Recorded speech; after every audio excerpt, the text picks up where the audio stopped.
యేసు ప్రభు వాక్కును బోధిస్తున్నటువంటి సమయంలో ప్రజలందరూ కూడా తండోపతండాలుగా వస్తూ ఉన్నారు. ప్రియ సహోదరి సహోదరులారా, కొన్నిసార్లు కొన్ని రోజులు కొన్ని రాత్రులు సైతం లెక్క చేయకుండా ప్రభు యొక్క వాక్కుని ఆలకిస్తూ ఉన్నారు.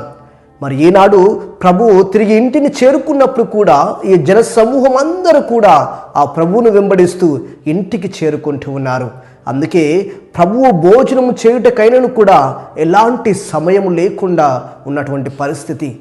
అలాంటి సమయంలో ప్రజలందరూ కూడా ప్రభువును అంటూ ఉన్నారు, ఇదిగో ఈయనకు మత్తి చెల్లించినది అని.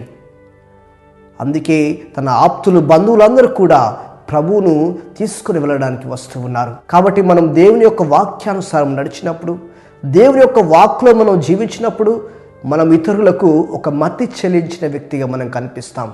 ఎందుకంటే ఇతరులకు మారుగా మనం జీవించడం లేదు, దేవునికి మారుగా జీవిస్తూ ఉన్నాం. ఎప్పుడైతే దేవునికి మారుగా జీవిస్తామో ఇతరులకి మనం మత్తి చెల్లించిన వ్యక్తిగా, ఒక వేరే రకమైన వ్యక్తిగా మనం కనిపిస్తాము.